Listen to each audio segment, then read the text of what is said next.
Every Memorial Day weekend, Dragonman's places over 100 American flags around the perimeter of our property to remind those passing of the importance of the holiday. It's a reflection of the countless lives lost in previous wars and the freedoms they fought for that so many of us take for granted today.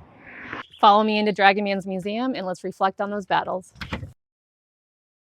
Fighting with only a black powder musket and a sword at times. During the Revolutionary War, roughly 45,000 troops died fighting for the independence of this country, starting off with the Battle of Concord and Lexington, further going on to crossing the Delaware with George Washington in 1776, and finally losing over 15,000 troops during the War of 1812. During a time where ships were still powered by steam and cannons were used instead of tanks, Americans fought some of the bloodiest and deadliest battles, including Gettysburg, Shiloh, Bull Run, where over 520,000 soldiers died during the Civil War, reminding us to never again become a nation divided.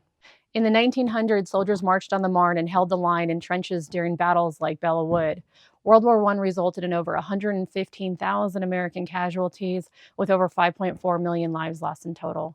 It was nicknamed the war to end all wars, but if you ask those soldiers who fought, I'm pretty sure they would just call it hell.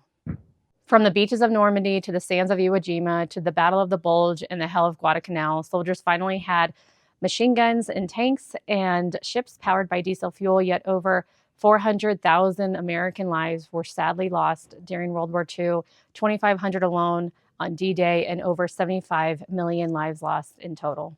Moving on to the division of the Korean Peninsula at the 38th parallel. This was not just a war between two dictators, but a communist campaign attempt at world takeover.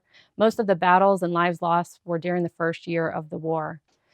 This was known as the Forgotten War, yet 36,579 American soldiers died in 3 short years.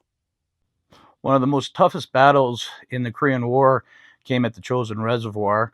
You might have heard of the soldiers called the Frozen Chosen or the Chosen Few. That's when a force of 30,000 Marines went up against 120,000 Chinese. One of the toughest battles the Marines have ever faced in their existence. They lost 4,588 soldiers in that 2-week battle that happened in November of 1950. Moving forward to what most will view as a political war, American soldiers fought in the Mekong Delta, Ai Drang, Khe Sanh, and Hamburger Hill.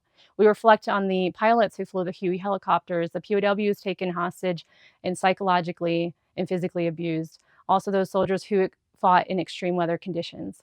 Today, we honor the over 58,000, with the Marines having the highest casualty rate during the Vietnam War. And finally, we will never forget 9/11, which prompted the start of the global war on terror. Over 7,000 American lives were lost during the Iraq and Afghanistan wars. Brave men and women gave the ultimate sacrifice in Baghdad, Fallujah, Kandahar, and Bagram, facing IEDs, suicide bombings, small arms fire, and indirect fire from mortars and rockets by insurgents. If you'd like to honor the men and women who fought for our country, come and visit Dragonman's Museum Wednesday, Friday, and Sunday at 10 a.m. We can't wait to meet you.